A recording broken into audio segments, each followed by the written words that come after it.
Pues bien, ante la posición del diputado Cabello, los diputados de la Unidad elevamos una pancarta desde nuestros curules que decía golpe al Parlamento.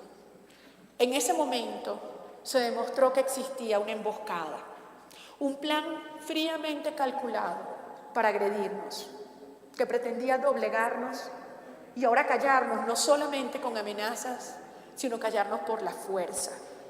Más de 15 diputados del partido PSV, oficialistas, atacaron salvajemente a los diputados de la Unidad, diputados y diputadas.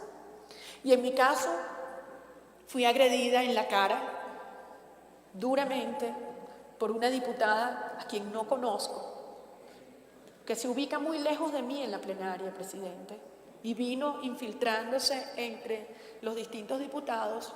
Me llamó, yo estaba de espalda y volteé, y con el golpe me caí al piso.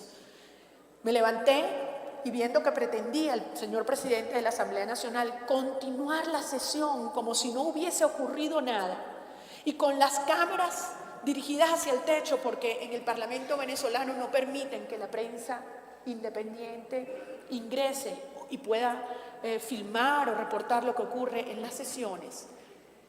Pretendían darle continuidad a la sesión.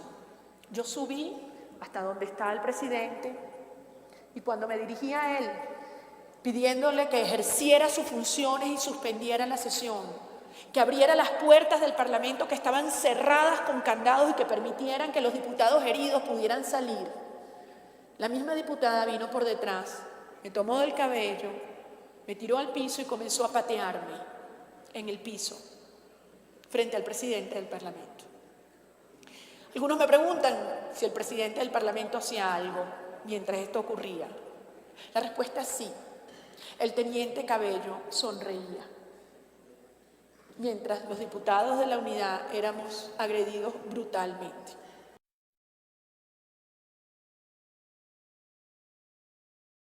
Lo primero es que nosotros aprobamos una proposición donde podía hablar la oposición venezolana, pero también podía hablar el oficialismo.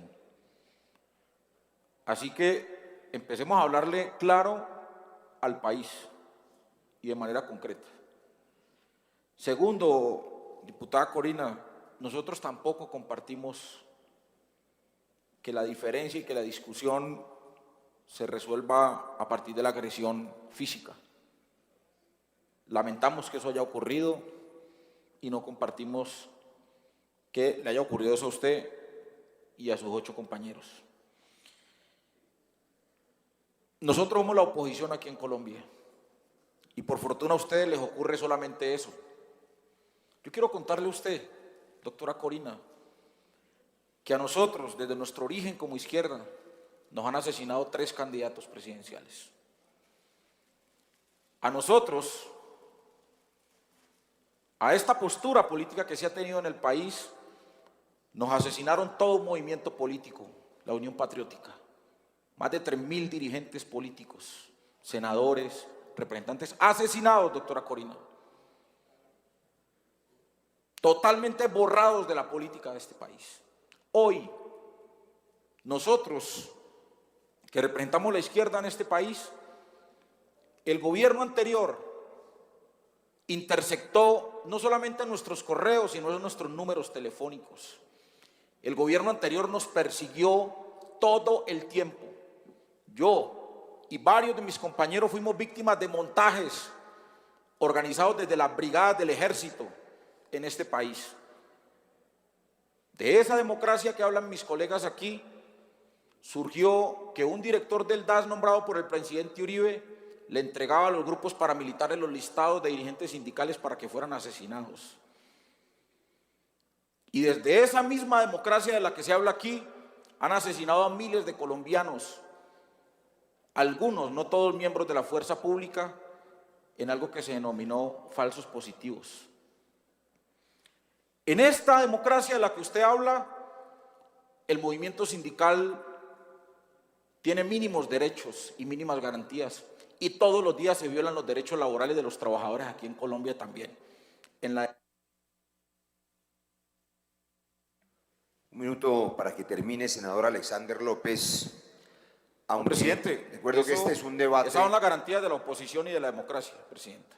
Perdone, ¿Le presidente. parece poco tiempo? No, necesito Tiene más la tiempo. palabra, senador Camilo Romero. Presidente, necesito más tiempo.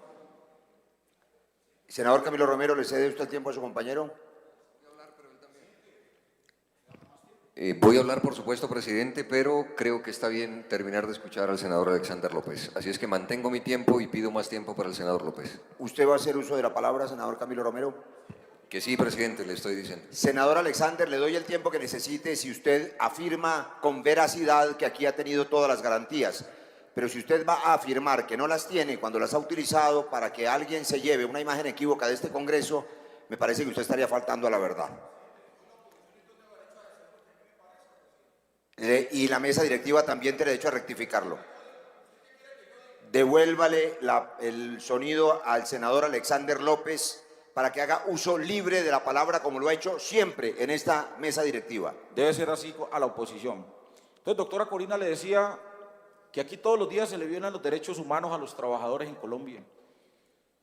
Aquí permanentemente se violan los derechos humanos. Los defensores de derechos humanos son permanentemente perseguidos, agredidos y asesinados, no todos. Los reclamantes de tierras, en nombre de miles de campesinos, son asesinados también en este país.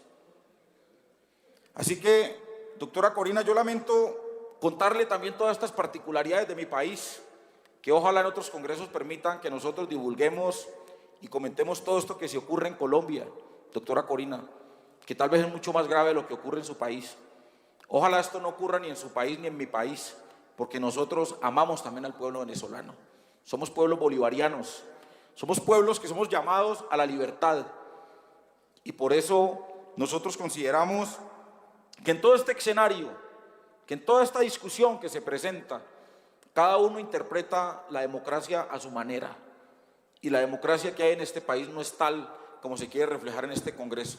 No porque nosotros hablemos aquí significa que haya democracia. No porque nosotros desarrollemos nuestras actividades o logremos que un sector de colombianos nos acompañen, significa que en este país haya democracia. Por eso yo también reclamo para esta oposición,